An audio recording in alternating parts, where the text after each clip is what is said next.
Dans cette vidéo, je vais vous donner 5 astuces pour vous tricoter une belle garde-robe. Alors cette vidéo, je l'ai complémentée d'un memento. Si cela vous dit, vous pouvez aller le télécharger. Il est dans ma tricothèque.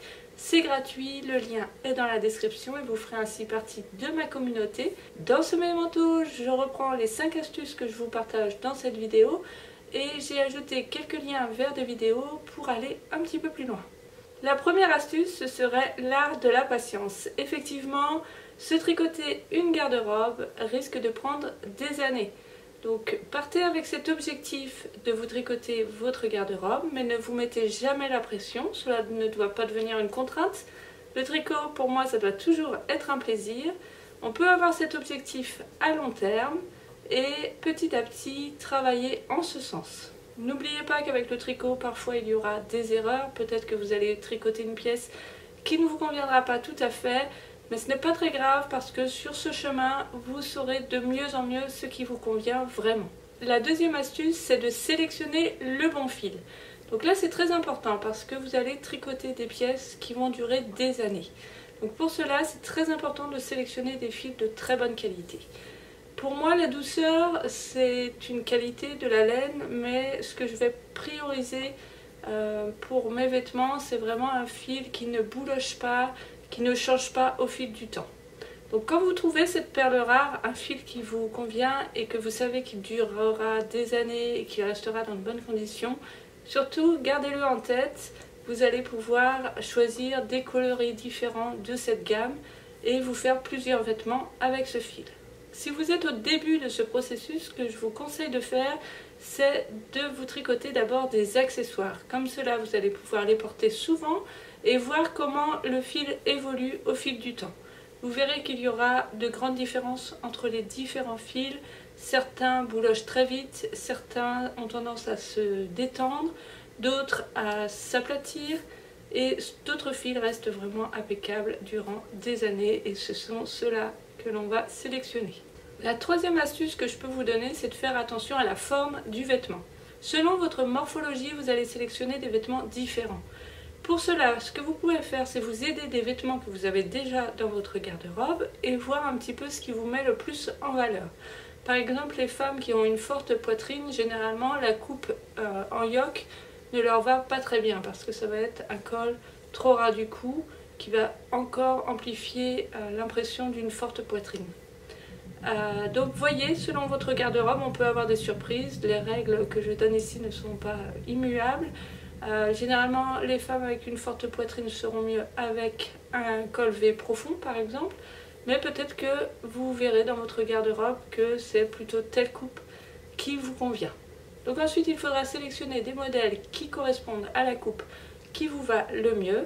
Donc à ce niveau, ce qu'il faut regarder, c'est la forme du col. Est-ce que ce sont plutôt les coupes cintrées qui vous vont au niveau de la taille?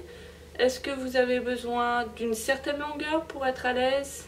Est-ce que c'est plus pratique pour vous d'avoir par exemple des manches 3/4? Et enfin, est-ce que vous aimez un vêtement plutôt ample, plutôt moulant, plutôt près du corps? Voilà tout ce que vous pouvez prendre en compte pour que ce vêtement vous le portiez avec plaisir par la suite. La quatrième astuce, c'est de vraiment commencer à penser garde-robe. C'est-à-dire qu'on peut tricoter en craquant sur un modèle, en le trouvant très joli, ou c'est un modèle à la mode. Et donc on va le tricoter sans vraiment faire attention à ce qu'on porte habituellement. Par exemple, en ce moment, c'est un peu la mode des pulls très courts, ce qu'on appelle crop top, ou juste sous le nombril. Mais si vous portez des pantalons taille basse, en fait, ça n'ira pas du tout parce que ces pulls vont avec des pantalons taille haute. Donc voyez ce que vous avez dans votre garde-robe et comme ça vous saurez un petit peu vers quel modèle vous orienter. Le plus facile, c'est déjà de vous appuyer sur vos pulls et gilets que vous avez déjà. Si leur coupe vous plaît, eh bien essayez de reproduire à peu près des vêtements semblables. Moi je sais qu'avec mes robes d'été, j'aime bien porter des petits gilets courts, voire des boléros. Par contre, si je fais un gilet pour l'hiver, déjà je vais sélectionner un fil plus épais. Et puis je vais faire en sorte qu'il soit plus long parce que généralement je vais porter des pantalons et je n'aime pas avoir les hanches à découvert. Par exemple aussi, moi j'aime avoir des gilets que je peux boutonner en hiver et des gilets sans boutons plutôt à la mi-saison. Donc tout ça c'est à voir et donc on arrête de suivre la mode tricot et on se concentre plus sur nos réels besoins. Donc c'est pour ça aussi que ça prend du temps, parce que petit à petit vous saurez de mieux en mieux quelle pièce viendrait complémenter votre garde-robe actuelle. La cinquième astuce, et c'est peut-être la plus compliquée, c'est de découvrir le sur-mesure. Alors c'est un peu plus complexe, c'est d'ailleurs ce que j'enseigne dans mes classes Mon gilet parfait et Mon pull idéal. Effectivement, ça prend du temps de comprendre comment modifier un tricot pour qu'il corresponde bien à notre morphologie. Donc effectivement, les patrons de tricot suivent un petit peu les tendances de la mode, du prêt-à-porter, et selon votre morphologie, ça ne va pas forcément convenir. Moi par exemple, je suis grande et du coup j'avais souvent les manches trop courtes, le buste trop court, donc j'ai dû apprendre à tricoter sur mesure pour que ça me convienne bien. Et pareil, on est beaucoup de femmes à avoir par exemple des hanches plus larges que la poitrine, ou alors avoir une poitrine plus large que les hanches. Et donc dans ces cas-là, c'est bien d'apprendre à adapter le nombre de mailles autour de poitrine ou de hanche. Alors il y a des modèles plus ou moins faciles pour ces adaptations. C'est vrai que le tricot en circulaire, je trouve que ça aide à mieux visualiser comment structurer le vêtement pour qu'il nous convienne bien.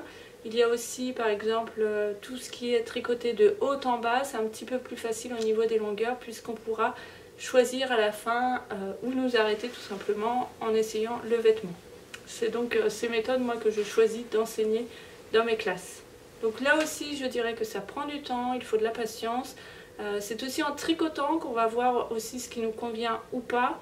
Et là je dirais qu'il ne faut pas hésiter à détricoter. Si vous avez sélectionné un bon fil, si vous savez que ce modèle vous plaît, si à la fin vous essayez le pull ou le gilet ou la veste et que finalement vous voyez que ça tiraille au niveau des hanches ou ailleurs, moi je pense qu'il faut vraiment s'armer de patience et retenter l'expérience. Ou alors offrir ce tricot et le réessayer de nouveau parce qu'on était déjà sur une bonne voie, mais peut-être qu'il fallait rajouter quelques mailles. Et donc parfois c'est en se trompant, même si c'est toujours décevant, que l'on apprend.